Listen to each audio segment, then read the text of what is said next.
안녕하세요. 이 책의 하이라이트 건도쿠입니다. 오늘 소개해드릴 책은 베스트셀러 역행자입니다. 이 책은 인생의 공략집을 모티브로 하고 있습니다. 게임에도 공략집이 있는 것처럼 인생에도 공략이 있지 않을까 하는 마음에서 작가가 쓴 글이죠. 조금 더 쉽고 빠르게 시행착오 없이 자유로운 삶을 많은 사람들이 얻길 바라는 마음에서 이 책을 저술했다고 합니다. 그럼 저와 같이 이 책의 내용을 조금 찍먹해보도록 하겠습니다. 순리자. 대부분의 사람들은 인생의 기본기를 훈련하지 않은 채 본능적으로 살아가고, 그렇기에 유전자 그리고 무의식의 명령으로 살아가기에 평범한 인생, 속박받는 인생을 살게 된다라고 합니다. 그럼 이 책에서 말하는 역행자는 무엇일까요? 저자가 이야기하는 7가지 모델을 차례대로 밟아나가며 부단히 연습을 했을 때 자유를 얻게 된다고 작가는 확신합니다. 그럼 역행을 한다는 것은 무슨 의미일까요? 유전자, 무의식, 자의식의 명령을 따르지 않고 역행하는 것을 의미한다라고 작가는 설명합니다. 이렇게 우리를 조종하고 있는 3가지 줄을 끊어내어서 자유를 얻은 사람을 저자는 역행자라고 부른다고 하죠. 죽으라고 본인은 노력하지만 영원히 자유를 얻지 못하는 사람들도 있습니다. 이들은 역행자 7단계를 차례로 밟지 못하고 특정 단계에만 몰입해 있는 특징을 가졌다고 작가는 설명합니다. 제가 빠르게 요약해드리는 역행자의 하이라이트를 보고 마음에 드신다면 한번 진지하게 이 책을 읽고 도움을 받아보시는 것도 좋을 것 같습니다. 이 책의 리뷰는 제 절친한 동료인 강땡땡씨의 요청으로 제작이 되었습니다. 역행자 제1단계 자의식의 해체. 자의식 해체는 7 모델 중에서 가장 중요한 개념이기도 합니다. 이 부분이 해결되지 않으면 어떤 좋은 정보를 얻더라도 본인은 못한다고 합리화를 해버리기에 성장 가능성이 완전히 차단되기 때문입니다. 우리가 새로운 정보를 얻는 건 단 10분이면 되지만 분명 대다수의 독자 여러분들은 한 귀로는 듣고 또 한 귀로는 흘리게 되죠. 우리의 자의식은 본인이 잘 못하고 있다는 것을 우리가 인정하게 하지 않고 우리를 각각 조종하게 되는 거죠. 이 끈을 잘라내야만 우리는 자유로 전진할 수 있습니다. 대다수의 사람들이 돈을 대하는 태도도 마찬가지라고 작가는 설명합니다. 그토록 원하지만 꼭 중요한 건 아니야 라고 방어를 하게 되죠. 과잉 자의식으로 우리가 돈을 벌 수 있는 모든 기회를 놓치고 회피만 반복한다라고 작가는 또 설명합니다. 그럼 우리는 어떤 방법으로 자의식을 해체시켜 볼 수 있을까요? 먼저 자의식 해체라는 단어를 기계적으로 떠올리면서 제가 지금 느끼고 있는 감정은 어디서 온 것인지 또 어떤 열등감에서 자극되었는지를 생각해보자 라고 합니다. 바로 1단계 탐색 과정입니다. 누군가의 발언이나 존재 때문에 불쾌함을 느낄 때 그 원인이 혹시 자의식 때문은 아닌지 알아보는 것이죠. 그렇게 되면 질투하고 화내고 의심하는 내 모습을 어느 정도 거리에서 지켜볼 수 있게 된다고 합니다. 2번째는 인정입니다. 내 감정을 인정하고 내면의 자아를 지키기 위해서 무의식이 발동되는 것을 알아차리는 것입니다.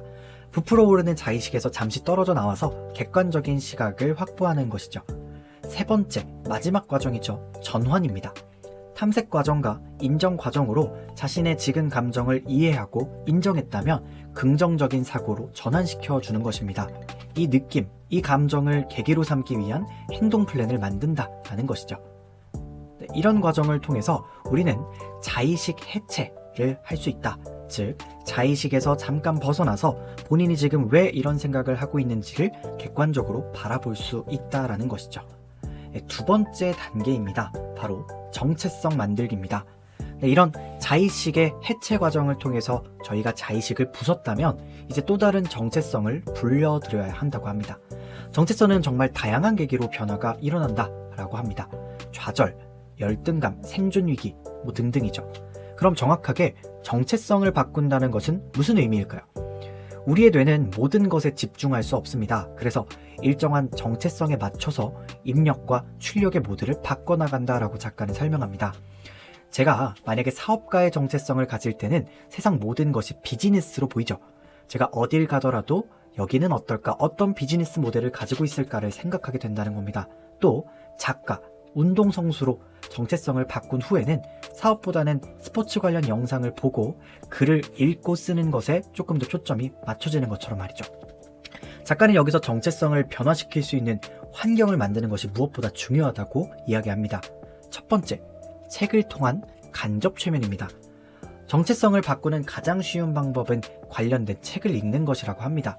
관심 있는 분야에 어렵지 않은 책 10권만 읽는다면 우리는 일주일간 그 관심 분야에 대해서 집중하고 그에 관해서 생각하게 되겠죠. 따라서 자연스럽게 정체성이 조금은 변화된다는 거죠. 성공하고 싶다면 자수성가한 사람의 책을 읽으면서 약간 한 수 배운다는 느낌으로 마음을 열고 본다면 그 성공 스토리에 마음과 삶이 동기화되며 그로 인해 자신감이 생길 것이라고 작가는 얘기합니다.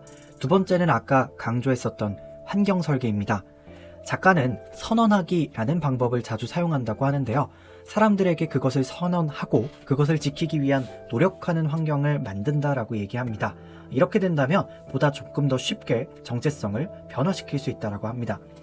환경의 설계가 불러온 행동과 판단의 차이는 하루하루의 의사결정에 조그마한 영향을 주겠지만 수년이 흐르면 절대로 넘어설 수 없는 큰 차이를 만들어낼 수 있다고 합니다. 세 번째는 집단 무의식입니다. 어떤 사람이건 어떤 집단에 소속되게 되면 그 집단이 떠받드는 것을 가치 있다고 착각하게 된다고 합니다. 유튜버들이 모인 집단에 가면 조회수, 구독자가 곧 권력이 되고 테니스 동호회에서는 테니스를 잘하는 사람이 왕이겠죠. 그럼 여러분들의 목적에 맞게 집단을 선택하시면 됩니다. 만약에 경제적인 자유를 얻고 싶다면 경제적 자유를 원하는 사람들이 모인 곳에 들어가서 여러분들의 정체성을 변화시킬 수 있겠죠. 만약 본인의 정체성을 바꾸고 싶다면 의도적으로 어떤 집단에든 참여해야 한다라고 합니다. 이런 행동으로 첫 번째 단계에서 여러분들이 자의식을 부수고 이제 새로운 정체성을 불러들일 수 있다라고 작가는 얘기합니다. 이어지는 3단계부터는 다음 시간에 한 번 더 같이 꼼꼼하게 알아보도록 하겠습니다. 제가 이렇게 책을 읽고 대본을 적으면서 꼼꼼히 읽어본 결과 작가가 여러 가지 자기계발서들을 읽고 감명을 참 많이 받았던 것 같습니다. 이 책 중간중간에 작가 이야기가 정말 많이 나오는데 작가는 책을 읽고 인생이 바뀌었다고 자주 언급합니다. 그리고 실제로 어떤 책을 본인이 읽었고 이 책에서 어떤 영감을 받았는지도 간단하게 언급이 되죠.